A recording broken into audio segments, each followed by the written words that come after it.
This is my fight prediction for Mike Tyson versus Jake Paul. This is going to be a very interesting fight. I know a lot of people didn't think this fight would happen. As soon as this fight's done, I'm definitely going to go to the pay-per-view numbers and start singing about those because I know it's going to be a lot of people tuning in to watch this fight that's going to be on Netflix November 15th. But right now, especially with the fight being in Cowboy Stadium, Mike Tyson is a very interesting person because we all know that he's an older man right now in his career. Very tough. We don't know what his punch resistance is in this point in his career. Could he be able? Is he in good enough shape to where he has the power to let his hands go over the course of rounds? A lot of people feel like the age is probably too much at this point in his career. But we have to understand Mike Tyson is a pro boxer. This guy is not one of these just Joe Blows off the street who used to do MMA or who was an amateur boxer at a high level. This guy is a all-time pro. And he knows what to do in the ring with certain guys, especially when it comes to a guy who's an amateur turned pro like Jake Paul. He's fought guys who's been bigger than him most of his life. Guys who are taller, probably even stronger, that he would tell you. He hasn't always been the strongest guy. But at this time in his career, I feel like he's been challenging himself. He's actually been training for boxing a lot more lately than he has before he fought Roy Jones. That's the last time we seen him in the ring. And with a guy like Mike Tyson, the jabs he throws right now is still effective. I feel like he still throws a good right hook, but he has to be able to adjust. His stamina was excellent in the fight against Roy Jones Jr. I know it was only 2-minute rounds, but for a guy who's been out that long and the age he was at, still throwing nice left hooks, I feel like his left hook was very effective. The way he could turn his head away from the potential blows from his opponent, I think that's still effective. His legs is something that can be questionable, but his hips and his movement, being able to duck low, hey, Mike's still considering that chair, man. Like, don't play any games, man. Go back to the second round of that Roy Jones fight when Mike was fighting Roy Jones. Mike was almost squatting to the floor, man.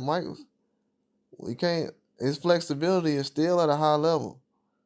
He's still one of those guys who's in tip-top shape. Try to run up on him in the street, and it's going to be lights out. But with Jake Paul, he's been already in the ring and doing a lot of things lately. Is he a guy that jabs very well? I mean, Jake Paul does jab well. I haven't seen him completely dominate a guy with a jab, especially somebody who's at that certain level who can kind of combat anything that he's doing. The closest I've seen to him trying to be effective with that jab was against Tommy Fury, but it wasn't effective enough. He was doing a lot of clinching when it got to a point where Tommy Fury was trying to land some shots. And the clinching, that's going to save a lot of time with Mike Tyson. I know Jake Paul's a heavier guy. He's pretty strong, has an overhand right that he throws. I'm pretty sure his inside game is not that strong, man. Fighting the inside is not his specialty. He's a guy who fights on the outside a lot. He ducks low a lot. And sometimes Jake Paul will duck low away from a punch, and he'll look straight to the ground and leave his head sitting right there at the center of your hips. He'll just drop his head. And if Mike Tyson can punch down or throw a good overhand right or even an uppercut right there, it'll be lights out, or even a left hook. Especially if you throw towards Jake Paul's left shoulder. And I know a lot of people will say, well, Jake Paul, he's been boxing throughout these last couple of years. But Jake Paul doesn't throw that jab enough. He jabs to the body and upstairs, but that jab needs to be a lot more effective. Because if you go back and see what Tommy Fury does, when Tommy Fury was throwing combinations, it didn't go very well for Jake Paul. The combinations from Tommy Fury were too much. Jake Paul was throwing that jab. He'll throw it, wait a little minute. He'll throw another jab upstairs, wait a little minute, throw jab to the body, look for the right hand. He's not putting these combinations together. He's not putting 2 or 3 punch combinations together. He's doing pop shots, single shots, and he's looking for one big shot. So if you can kind of smother his punches, which Tommy Fury was doing, going to the body, smothering his punches, hitting Jake Paul with that left hook and that right hook. Like I was saying, Jake Paul was definitely dropping his head to your chest level, to where if you could just throw, especially with a guy like Mike Tyson, if you're going against Mike Tyson and you're dropping your head that low, it could be a lot of issues. And Jake Paul is a very fine fighter compared to where he's come from. But him bouncing on his toes, not being set, it's a lot of fundamental things that he still doesn't do, that he lacks. But against the opponents he's been against, he looks spectacular. But when you get in there with, like I'm referring to, that Tommy Fury fight, Tommy Fury was throwing 1 or 2 shots. Jake Paul was throwing some shots too, but when he throws 3 or 4 punches, his hands are low. He can definitely get caught being that low throwing combinations. He can definitely get caught. His hands are too low. And he usually, for defense, he doesn't counter. He'll either take the punch or he'll lean their head down and doesn't really block any punches with his hand.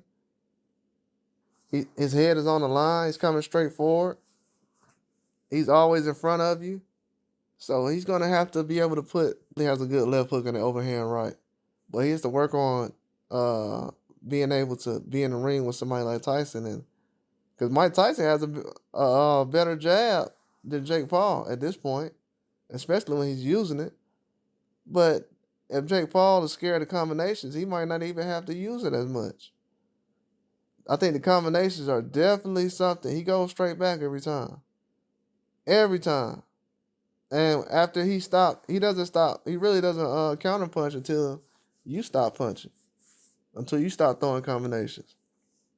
And that's very effective and very scary for a guy like Jake Paul in that situation. I know a lot of people say, well, the age for Mike Tyson.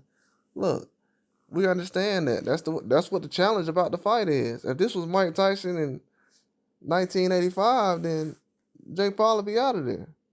They probably wouldn't even put the fight together. But the reason they're putting the fight together is because at the age he's at, he has a chance. And I like the little jabs that Jake Paul throws to the chin and upstairs and to the body. He goes to the body very well, but he gets away from that. And he has a little snap. He snaps that jab out, and it's very effective, but the defense is going to be a huge issue. And the stamina as well. It's going to be a high-paced fight to the point where against Mike Tyson, you're not going to be able to wait and throw punches every 5 seconds, every 10 seconds, like he was with Tommy Fury. It's going to be a lot more flurries coming his way. I think Mike Tyson going to have a lot of combinations to throw. He's going to let his hands fly. Especially if he has the opportunity to land some shots and some big shots, he's going to go for the KO. But I think this might be a decision fight, especially with him and Jake Paul. Just because the ring rust and Jake Paul's recent performances haven't been so very impressive in my eyes. And in this fight, I would have to actually go with a decision for Mike Tyson in this fight. I think that he's going to do enough in each round to steal rounds, and definitely the expectations for a lot of people are going to be low. But a lot of people it's going to be high for a lot of people for Jake Paul, because they're going to say, well, Tyson's this age, you should be able to knock him out. So the expectations are going to be high for him. But I think it's going to be a decision for Tyson. I really do. I think it's going to be an action-packed fight. But that's all I got. Like and subscribe.